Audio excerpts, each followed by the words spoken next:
Alright, it's time for a new project. No car this time, but oddly enough, this one did also require tires.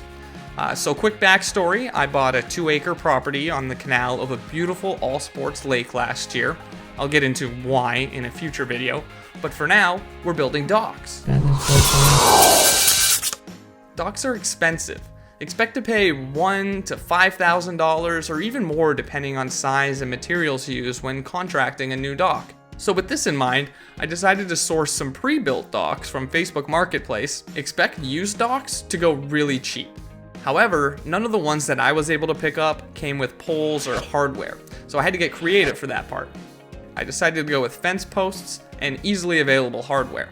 The process requires a little bit more work, but you'll save a ton of money, and I find the natural wood to be a much better look than metal. Start by measuring spots exactly 2 inches apart across a 2-foot area where you believe the poles will rise above the water after being pounded into the ground. For me, I was dealing with about 2 to 5 feet of water and around 2 feet of ground to pound into, so I had poles ranging in sizes that I had to work on.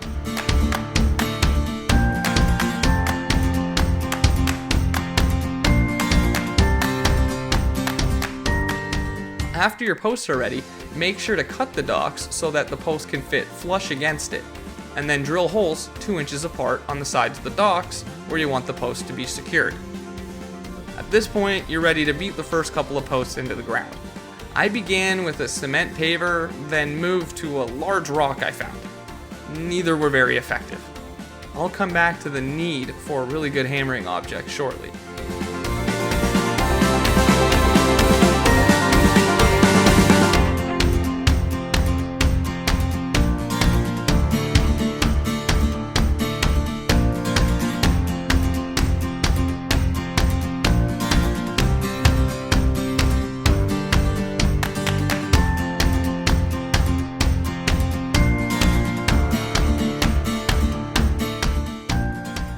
After the first set of posts are in, make sure to measure the distance needed to your next set of posts.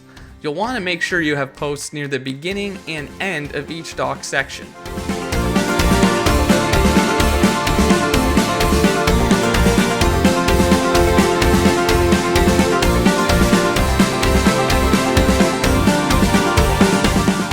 It was at this point I realized my rocks and mallets were not going to cut it, so I headed off to the hardware store.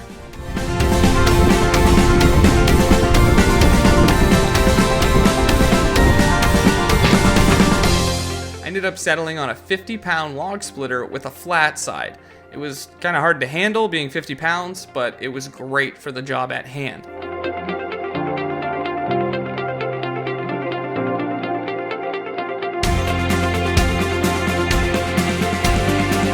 And having an effective hammer was really important because my plan was never to build just one dock, but 3. So the second went in fairly smoothly as I had a system down at this point. But I did forget to cut some boards and ended up needing to chainsaw in the water. So I got wet, with the chainsaw and I were fine.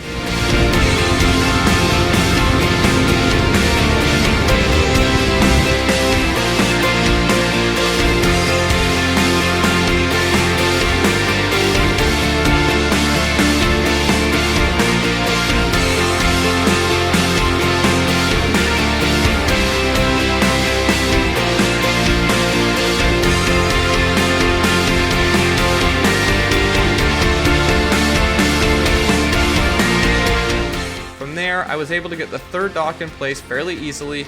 This dock was a lot longer than the other 2 because of some low wet grounds that I wanted to avoid, but it didn't require any additional posts.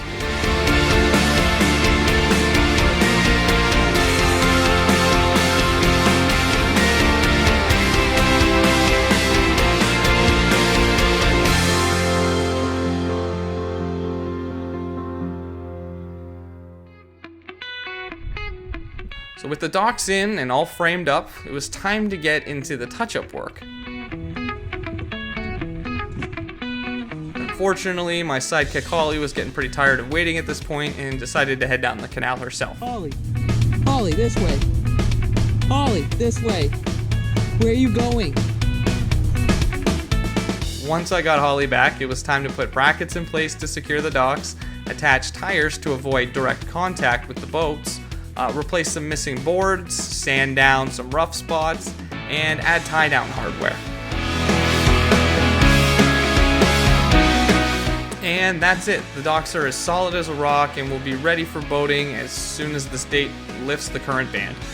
Total spent on materials was only about $50 a dock, so I'm really happy with how that all came together.